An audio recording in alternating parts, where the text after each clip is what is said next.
Hey everyone, welcome back to my channel. I am going to be doing my week 2 budget check-in. As you can see here, I have a list of expenses that are color coded and I use the Erin Condren dual tip markers. The way that I keep track of the colors is I have a bookmark. Where did it go? I just had this thing.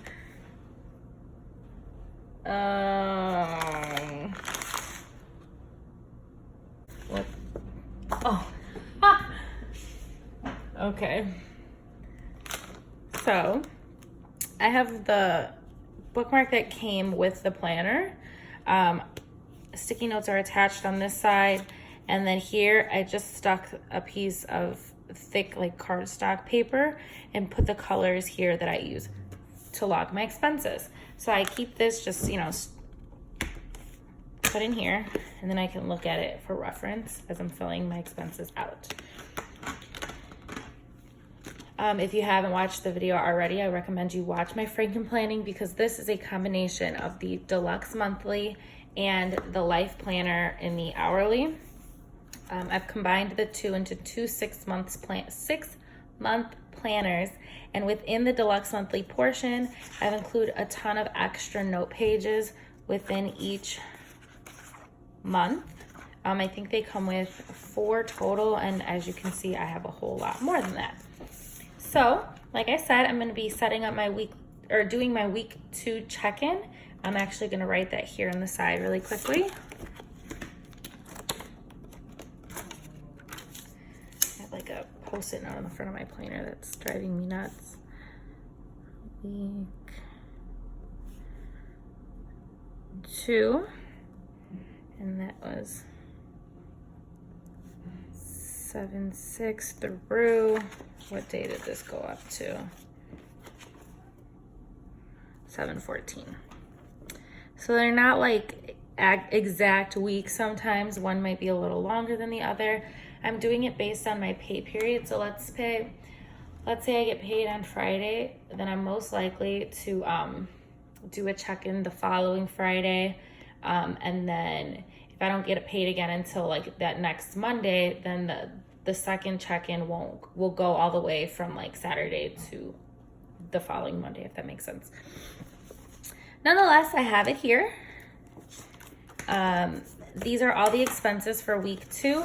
This was week 1's expenses. I cut it off with a little strip of washi here so that I was able to see when this ended and what I tracked for these categories. And so I have them here. I also actually have my other phone to do the calculations with you. Woo! I got a pen here. That's okay. So I think I might zoom in just a little bit. So my first category, as you can see here, is groceries. So groceries is in this very light green. As you can see, I have 2 greens. But what's also helpful is I have a section here called categories. So if I get confused, I have them listed out. So it looks like I have 2 for groceries.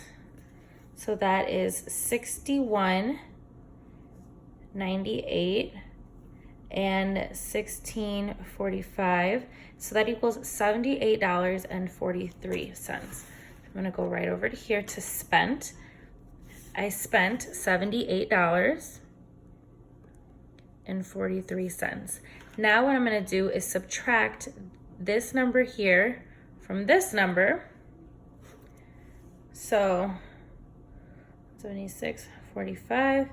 That means I have remaining $98.02. Now, there's a few things that I can do. As I'm filling in the rest of these categories, if things go negative, then it might balance itself out. If I have extra money left over, I can go ahead and put that money towards an extra debt payment. I will not roll this money over into my second paycheck, if that makes sense. That's just how I prefer to do it. Do what works best for you. Maybe that'll change later on for me, but right now that's what I'm going to be doing. The next category is eating out, and eating out is in this dark green. As you can see, I have quite a few of those. So this one from Pauline's is $38.91. We went to this breakfast spot and it was fabulous. Next, Dunkin' for $8.91. And we scroll down, Jamba Juice for $6.44. Below that is pizza, $7.72. Then we have 7-Eleven for $5.07. That's for like Red Bulls and stuff, and I just put that in the eating out category. We have Dunkin' again for $3.08. Dunkin' again for $17.42. And then we have Snappy, which is a gas station, for $4.40.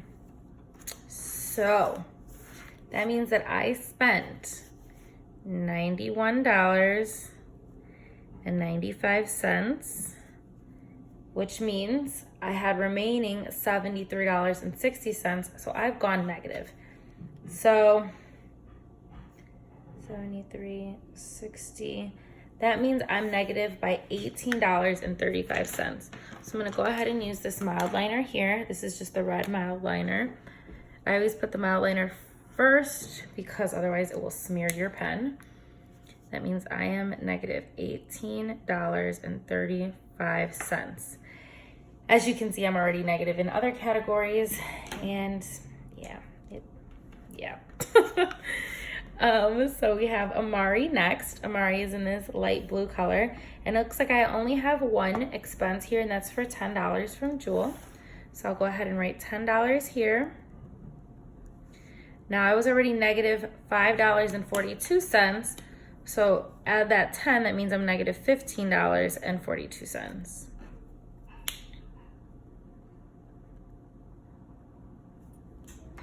Then we have gas. I'm at negative $18.96. I do have one more Uber charge for $18.25. I don't know who the hell I think I am lately, but I've been Ubering way too much, because you'll see here, I put Uber as unbudgeted later because I got overwhelmed with how many times I was Ubering and I felt guilty putting it in gas. That's not an ideal way to do things, but it just made me feel better. So, oh, it's only one, I'm sorry. So $18.25. So we'll write that here under spent. $18.25. Now $18.25, I'm already negative $18.96. So I'm gonna add those up. $18.96. So that means I am negative $37.21. All right. For household, I spent $4.44. That's the only one on here listed as household.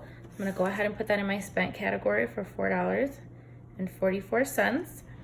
I had $12.23 remaining. So I'll do $12.23 minus $4.44. And that means I'm left with $7.79. I forgot to write me. I just noticed that. But I spent no money for myself or James this week, so that's okay. And I didn't budget it for this paycheck, but I wanted to have that category in the event that I did spend anything, just so I could keep an eye on it. And then for unbudgeted, I have 2 unbudgeted expenses here. One is for the spin scooter. So I don't know if you are familiar with the electric scooters that they have going around, different cities and states. But I had a friend in town and we decided to try the Ubers. So between this unbudgeted and this unbudgeted category here, it looks like I spent $28.14.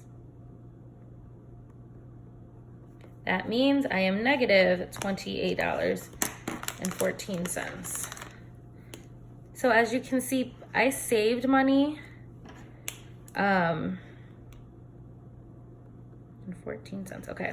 So I saved money in groceries, but I basically spent all of that back in other categories. Let's see what that math actually is.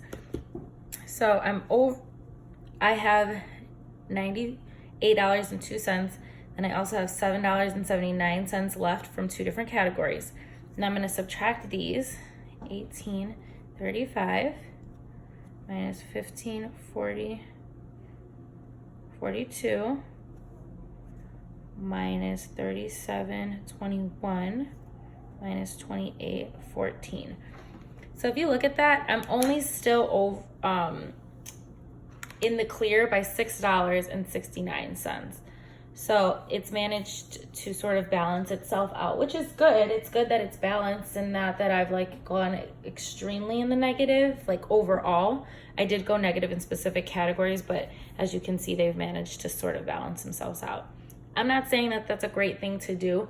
It is nice to be aware of that though. So that is all for my week 2 check-in. My next video that's coming up is actually going to be my mid-month recap. So what that means is I'm going to go back to my paycheck 1 breakdown. I'm going to fill in the actuals for these categories and see how much money went where. It'll be nice because these weekly check-ins, I can look at these categories at the end and say, okay, I had this much remaining. So I can take that and subtract it by that number and see what I actually spent in every category. So please stay tuned for that video. Thank you so very much for watching. If you've enjoyed this video, please hit the like button. Please subscribe to my channel. Also follow me over on Instagram. Let me know how you all are budgeting if you do weekly check-ins. I'd love to hear from you. Thank you so much. Bye.